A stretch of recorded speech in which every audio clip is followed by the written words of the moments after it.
Predstavte si triedu, kde sa deti nerozprávajú o svojich problémoch. Nie preto, že žiadne nemajú, ale preto, že nevedia ako. Toto nie je predstava, ale realita.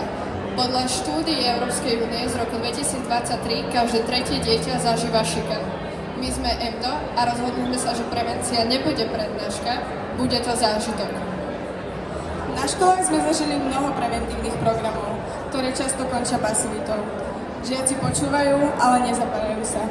Preto sme vytvorili workshop a metodickú hru Bingo, 90 minút spolupráce žiakov s našimi animátormi a každý žiak si odniesie zážitok, ale aj ponaučenie.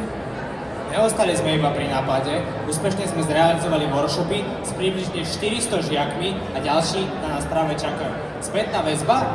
Deťom sa to páčilo a učitelia si nás začali volať späť, aby sme zrealizovali ďalšie workshopy.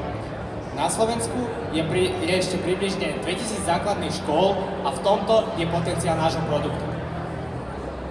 Počiatočný kapitál sme získali predajom 100 akcií po 4 € a ďalšie príjmy teraz generujeme predajom nášho workshopu a kartovej hry Bingo. Na základe prvých výsledkov sme museli robiť rozhodnutia. Boli sme donútení znížiť náklady na výrobu našej hry. Museli sme zmenšovať kartičky, odstraňovať zbytočné obaly a grafiku všetkých kariet sme si robili úplne sami. Dnes sú náklady na výrobu jednej hry 20 €, predajná cena 29 € a marža na hre 31%. Takisto sme znižovali počet animátorov zúčastnených na workshope a zvýšili cenu workshopu. Nie všetko fungovalo bez problémov. Na začiatku sme sa učili komunikovať, pracovať ako tým, rozdielovať si role, dávať si spätnú väzbu.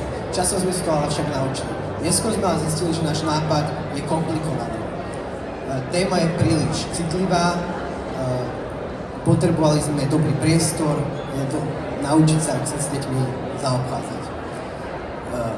Neustálym zlepšovaním a testovaním sme sa dostali k finálnej verzii, ktorá dáva zmysel.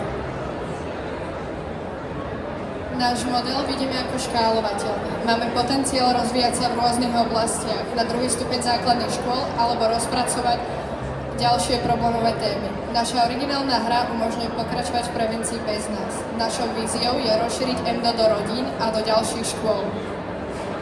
Naučili sme sa premeniť nápad na realitu. Rozhodovať sa na základe čísel a optimalizovať náklady. Zlepšovať a testovať. Pracovať ako tým. EMDO nie je len školský projekt, ale nástroj, ktorý pomáha meniť vzťahy v triedách. Ďakujem. A my ďakujeme